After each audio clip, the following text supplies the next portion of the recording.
বেশ কিছুদিন আগে আতিক আমাকে বলছিল যে সিঙ্গারা খেতে চাই। কয়েকবারই সে বলেছে আমাকে, কিন্তু আসলে যেটা হয় যে একটা করতে গিয়ে আরেকটা ভুলে যাই, আরেকটা করতে গিয়ে আরেকটা ভুলে যাই। আর করব করতে গিয়ে আর করাও হয় না অনেক সময়। আর এই যে সিঙ্গারা বানানোর আগে মানে কত কিছু যে করা লাগছে তার কি বলবো। তার মেইন কারণ হচ্ছে যখনই কোনো একটা কাজের মধ্যে আমি ইনভলভ হই তখন দেখা যায় যে ইমদিনা কোনো না কোনো কারণে আমাকে ওর সাথে ব্যস্ত রাখার চেষ্টা করে। তো যাই হোক, অনেক কিছু ম্যানেজ করে ফাইনালি আমি আজকে সিঙ্গারা বানানোর উদ্যোগ নিয়েছি। ২ কাপ ময়দা নিয়েছি, সেই সাথে ১ চামচ আর খুব সামান্য একটু লবণ দিয়েছি আর কিছুটা মৌরি যে ডোলে এর মধ্যে দিয়ে দিচ্ছি। আর আমি পুরটা আগে থেকেই তৈরি করে রেখেছি। আর এর মধ্যে একটু পানি আর একটু তেল দিয়ে আমি এই ডোটা তৈরি করে রেখে দিচ্ছি। আর এইটা রেডি করে বেশি সময়ের জন্য রাখার একদমই দরকার নাই। তারপরে যেই জায়গাটায় আমি আসলে এই ছোট, ছোট করে রুটিগুলো বেলবো, সেই জায়গাটা আগে পরিষ্কার করে নিয়েছি।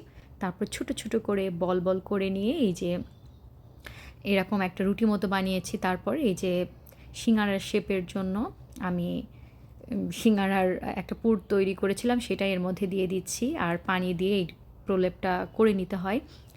আর আমি হচ্ছে অনেক বড়, বড় যে সিঙ্গারা, সেই সিঙ্গারা থেকে ছোট, ছোট যেই বেবি সিঙ্গারাগুলো থাকে, সেগুলো বেশি পছন্দ করি। বেশ কিছুদিন হয়ে গেলে সে আমাকে বলে যে, "কবে করবা সেই সিঙ্গারাটা?" কারণ এই ছোট, ছোট সিঙ্গারাটাই বেশি মজা লাগে খেতে। কারণ একটু ক্রাঞ্চি টাইপের হয় এইজন্য। আর আগের কিছুটা তেল ছিল, সেটার সাথে আমি আর একটু তেল দিয়ে দিচ্ছি।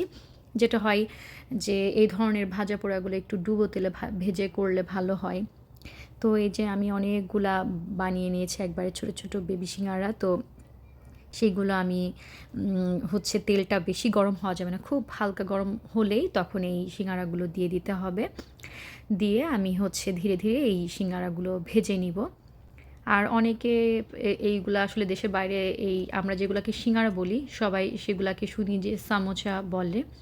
আর এখানেও দেখলাম যে এই ধরনের সামোচাগুলো পাওয়া যায়। তো টেস্টটা একটু ডিফারেন্ট থাকে। তারপরে যেটা হয়, যখন মানুষ নিরুপায় হয়ে যায় তখন তো খেতেই হয় এরকম। তো যাই হোক, আমি জানি যে আতিক এটা দেখলে খুব খুশি হবে। তো ধীরে, ধীরে আমি সিঙ্গারাটা ভেজে নিয়েছি।